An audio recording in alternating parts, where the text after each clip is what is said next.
Hi, welcome back to my channel. This is Lispezia. This is where I live in Italy. It's absolutely beautiful. It's about 5 p.m. so sun's setting. Actually on a walk right now, but the sunset was so beautiful I thought that I'd just do a quick vlog while I'm up here. I've got a makeshift tripod, so if it falls over at any time, I'm really sorry about that. So I thought that I'd just do a vlog on some common mistakes when starting the ketogenic diet. I'm getting a lot of the same questions come through. People asking me about whether or not I've faced like common challenges. The answer is yes, of course I did. I didn't even know what this diet was until about 3.5 months ago, and I didn't really know what it was until I got into ketosis and I actually felt the diet and I actually believed in it. I think the first common mistake is not doing the research. If you haven't done your research, you don't have the knowledge, you don't really know what this diet can do for your body and your mind, and you can't set goals. Your goals could be anything from weight loss and body composition, mental and physical performance, longevity, prevention of diabetes, like appetite suppression. There are just so many amazing things that can come from this diet, but if you haven't done your research and you don't know what this diet can do for you, then it's going to be really difficult to be driven and to sustain a diet like this. For me, I really want this diet. Like, I really love it. It's a lifestyle for me. It's literally changed everything. It's changed my outlook on life. Literally, I'm a happier person on this diet. I feel great all the time. Literally, if you just pop it in Google, ketogenic diet, an amazing long list of positive outcomes of this diet will come up, and it's hard not to go in and be like, how? Like, how have I not known this diet has existed this whole time? There are awesome podcasts out there, Dom D'Agostino, and YouTube channels. Like, there is just so much information out there on the topic. But yeah, I think it's really important to figure out what your goals are and what you actually want from this diet before starting it, because then you are driven to actually get there and get the results. A second mistake people make, I think, is not actually understanding what macronutrients are, so carbs and fats and protein, and knowing how much of this out of your full calorie intake for the day you need to consume. You need to understand the percentages of macronutrients that you can have in a day. So depending on how many calories you consume in a day, it's generally between 20 and 50 grams of carbohydrates, so that's 5%, and the remaining you just need to work out. You need to divide between fats and protein. The higher the fats, the better, but that means lowering the protein a little bit. I'm on 10% protein, and it's really difficult to stay under this protein for the day. I've had people message me asking me how I do it. To be completely honest, I go over every single day, but now that I'm keto adaptive, I don't actually mind going over because I know that it doesn't affect my chances of going into ketosis.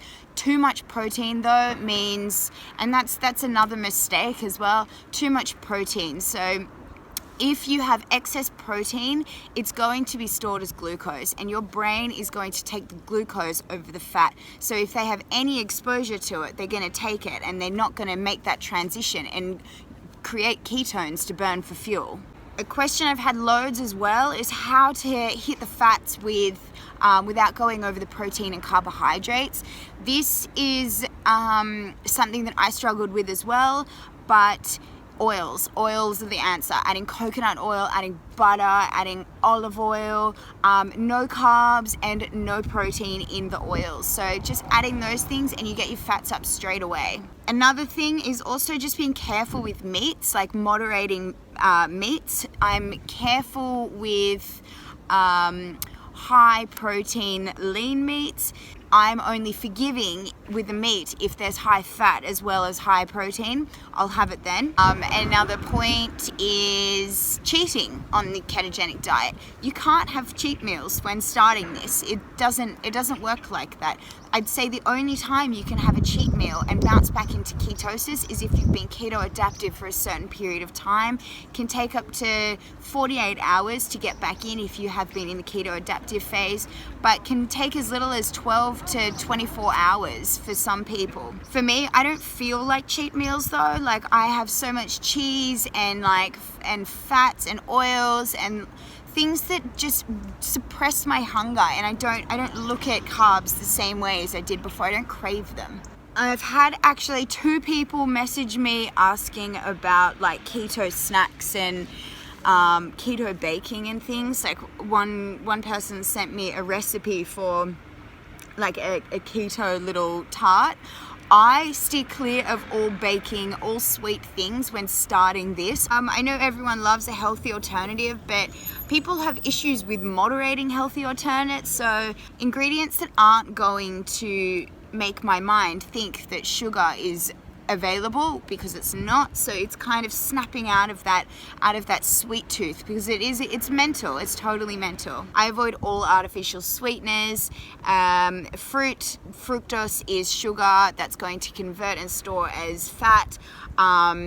I use coconut oil to sweeten my coffee and things like that. I think with baking, I would start playing around with these things once you're in keto-adaptive phase. It's just better to cut it all at first and then introduce these things later on to see how your body reacts to the insulin. And the final mistake I'm going to talk about, and this one's quite important to me only because I've faced this challenge myself. It's having negative people around you. I said in my last vlog, or the one before that, just when starting a diet like this, if you're gonna have people who are going to discourage you or tell you that this is a really bad idea for X, Y, and Z reasons when they actually have no idea what they're talking about, just honestly keep it quiet. If you're going to have people who don't have a single clue what this diet does for you, then just avoid having the conversation with them.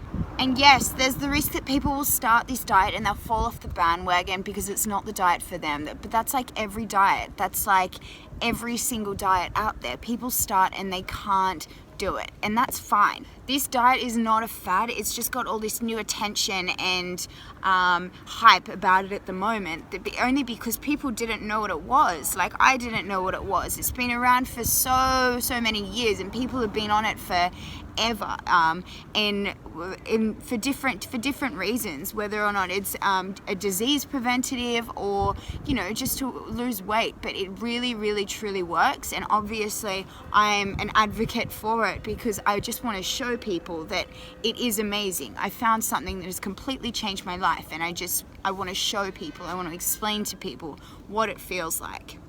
Anyway, it's obviously getting quite dark up here, so I'm going to make my way back to the boat. But thank you so much for watching, and I'll be doing a workout video with Chris later on in the week. He's back tomorrow, so stay tuned for that. I'll see you later.